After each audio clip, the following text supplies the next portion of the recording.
ನಮಸ್ಕಾರ ಸ್ನೇಹಿತರೆ, ನೀವು ನೋಡ್ತಾ ಇದ್ದೀರಾ ಮಹಾಚಂದ್ರ ಯೂಟ್ಯೂಬ್ ಚಾನಲ್. ಸ್ನೇಹಿತರೆ, ರಾಜ್ಯ ಸರ್ಕಾರಿ ನೌಕರರ ಸಂಘದ ಅಧ್ಯಕ್ಷರಾದಂತಹ CS ಷಡಕ್ಷರಿರವರು ತಮ್ಮ ಸಮಿತಿಯ ಜೊತೆಗೂಡಿ ಮುಖ್ಯಮಂತ್ರಿಗಳ ಅಪರ ಮುಖ್ಯ ಕಾರ್ಯದರ್ಶಿಗಳಾದಂತಹ ಅಂಜುಮ್ ಪರ್ವೇಜ್ ಅವರನ್ನು ಭೇಟಿ ಮಾಡಿ ಸರ್ಕಾರಿ ನೌಕರರಿಗೆ ಅನುಷ್ಠಾನ ಆಗಬೇಕಾದಂತಹ ಹಲವಾರು ಯೋಜನೆಗಳ ಬಗ್ಗೆ ಚರ್ಚೆಯನ್ನು ಮಾಡಿ ಬಂದಿದ್ದಾರೆ ಸ್ನೇಹಿತರೆ. ಅದರಲ್ಲಿ ಮುಖ್ಯವಾಗಿ OPS ಜಾರಿಯ ಸಂಬಂಧಪಟ್ಟಂತೆ ಭಾಳ ಮುಖ್ಯವಾದಂತಹ ಚರ್ಚೆಗಳನ್ನು ಈ ಸಂದರ್ಭದಲ್ಲಿ ಮಾಡಲಾಗಿದೆ. ಇದ್ರ ಬಗ್ಗೆ ಒಂದು ಕಂಪ್ಲೀಟ್ ಡೀಟೇಲ್ಸ್ ನಾನು ಈ ವಿಡಿಯೋನಲ್ಲಿ ನಿಮಗೆ ತಿಳಿಸ್ಕೊಡ್ತಾ ಇದ್ದೀನಿ. ವಿಡಿಯೋನ ಸ್ಕಿಪ್ ಮಾಡದೆ ಪೂರ್ತಿಯಾಗಿ ನೋಡಿ. ಹಾಗೆ ನಮ್ಮ ಚಾನಲ್ನ ಇನ್ನು ಯಾರು ಸಬ್ಸ್ಕ್ರೈಬ್ ಮಾಡ್ಕೊಂಡಿಲ್ಲ ಅವರು ಈ ಕೂಡಲೇ ಸಬ್ಸ್ಕ್ರೈಬ್ ಮಾಡ್ಕೊಳ್ಳಿ ಸ್ನೇಹಿತರೆ. ನಾನು ಮಾಡ್ತಕ್ಕಂಥ ಪ್ರತಿಯೊಂದು ವೀಡಿಯೋ ಪಕ್ಕದಲ್ಲಿರೋ ಬೆಲ್ಲೈಕನ್ನ ಕ್ಲಿಕ್ ಮಾಡಿದೆ ನೀವು ಆಲ್ ಅಂತ ಸೆಲೆಕ್ಟ್ ಮಾಡಿಕೊಂಡು ಪ್ರತಿಯೊಂದು ವೀಡಿಯೋ ಮಿಸ್ ಆಗದೆ ನೀವು ನೋಡ್ಬೋದು. ಬನ್ನಿ ಸ್ನೇಹಿತರೆ, ಈಗ ಸರ್ಕಾರಿ ನೌಕರರ ಯೋಜನೆಗಳಿಗೆ ಸಂಬಂಧಪಟ್ಟಂತೆ ಯಾವ ರೀತಿ ಚರ್ಚೆಗಳನ್ನು ಇಲ್ಲಿ ಮಾಡಿ ಬಂದಿದ್ದಾರೆ ಅನ್ನೋದ್ರ ಬಗ್ಗೆ ನೋಡೋಣ. ನೋಡಿ, ಮರಳಿ ಯತ್ನವ ಮಾಡು, ಗುರಿ ಮುಟ್ಟುವವರೆಗೆ ನಿಲ್ಲದಿರು, ಈ ಪ್ರಯತ್ನಕ್ಕೆ ಫಲ ಸಿಗುತ್ತದೆ. ಇದು ಕರ್ನಾಟಕ ರಾಜ್ಯ ಸರ್ಕಾರಿ ನೌಕರರ ಸಂಘದ ಅಧ್ಯಕ್ಷರಾಗಿರುವ CS ಷಡಕ್ಷರಿ ಅವರ ಯಶಸ್ಸಿನ ಮಂತ್ರ. ಯಾವುದೇ ಕೆಲಸ ಆಗಿರಲಿ ಅದರಲ್ಲಿ ನಿರಂತರವಾಗಿ ತೊಡಗಿಸಿಕೊಳ್ಳುವುದು, ಪ್ರತಿಯೊಂದಕ್ಕೂ ಚಿಕ್ಕ ವಿಚಾರಗಳಿಗೂ ಪ್ರಾಮುಖ್ಯತೆ, ತಾರ್ಕಿಕ ಅಂತ್ಯ ಕಾಣಿಸುವುದು ಅವರ ಗುರಿಯಾಗಿದೆ. ಆ ನಿಟ್ಟಿನಲ್ಲಿ ಅವರು ಸದಾ ಕಾರ್ಯಪ್ರವೃತ್ತರಾಗಿರುತ್ತಾರೆ. ಸರ್ಕಾರಿ ಕೆಲಸದ ಮಾದರಿಯಲ್ಲೇ ಸಂಘದ ಕೆಲಸಗಳಲ್ಲೂ ಹಂತ ಹಂತವಾಗಿ ಮೇಲ್ವಿಚಾರಣೆ ಮಾಡಿಕೊಂಡೇ ಇರ್ತಾರೆ. ಅದಕ್ಕೆ ಮತ್ತೊಮ್ಮೆ ಸಾಕ್ಷಿ ಎಂಬುವಂತೆ ಅವರು ನೋಡಿ, ಮುಖ್ಯಮಂತ್ರಿಗಳ ಅಪರ ಮುಖ್ಯ ಕಾರ್ಯದರ್ಶಿಯಾಗಿರುವ ಅಂಜುಮ್ ಪರ್ವೇಜ್ ಅವರನ್ನು ಭೇಟಿಯಾಗಿ ಚರ್ಚೆಯನ್ನು ಮಾಡಿದ್ದಾರೆ. ರಾಜ್ಯ ಸರ್ಕಾರಿ ನೌಕರರ ಹಿತಾಸಕ್ತಿಯನ್ನು ಕಾಪಾಡುವ ನಿಟ್ಟಿನಲ್ಲಿ ಸಂಘದ ಕೆಲ ಪ್ರಮುಖ ಬೇಡಿಕೆಗಳು ಹಾಗೂ ವಿಚಾರಗಳ ಕುರಿತು ಕ್ರಮ ವಹಿಸಲು ಈ ಸಂದರ್ಭದಲ್ಲಿ ಕೋರಿರ್ತಾರೆ.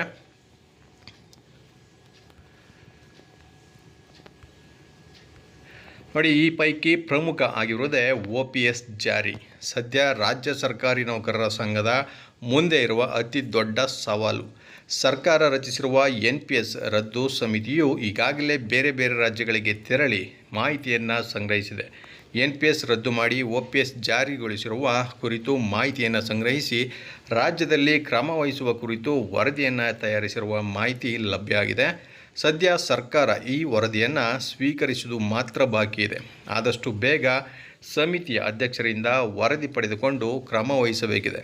ಈ ಬಗ್ಗೆ ಆದಷ್ಟು ಶೀಘ್ರವಾಗಿ ಸ್ಪಂದಿಸುವಂತೆ ಸಮಸ್ತ NPS ನೌಕರರ ಪರವಾಗಿ ಅಧ್ಯಕ್ಷರು ಮನವಿಯನ್ನು ಮಾಡಿದರು.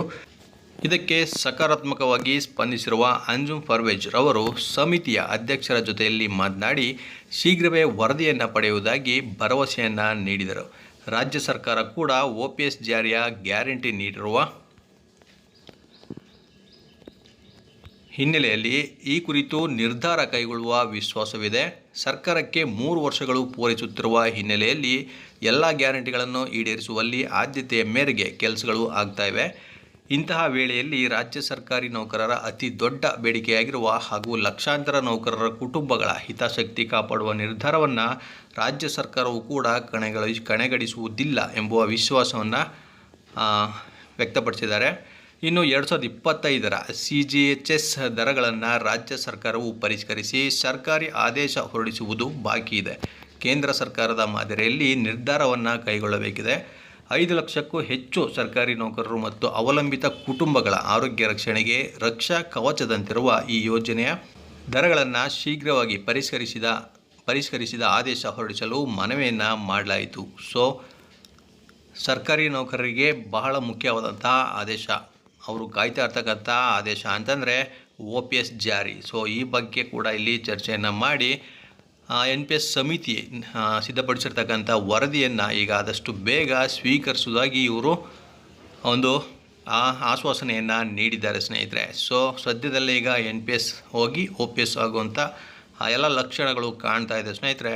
ಇದಕ್ಕಾಗಿ ನೌಕರರ ಸಂಘ ಎಡಬಿಡದೆ ಒಂದು ಶ್ರಮವನ್ನು ಪಡ್ತಾ ಇರ್ತಕ್ಕಂಥದ್ದನ್ನು ನೀವಿಲ್ಲಿ ಕಾಣ್ಬೋದು. ಇದಿಷ್ಟು ಇವತ್ತಿನ ಮಾಹಿತಿ. ಇದೇ ರೀತಿ ಮತ್ತಷ್ಟು ಮಾಹಿತಿ ಜೊತೆಗೆ ನಿಮ್ಮನ್ನು ಭೇಟಿ ಮಾಡ್ತೇನೆ. ನಮಸ್ಕಾರ.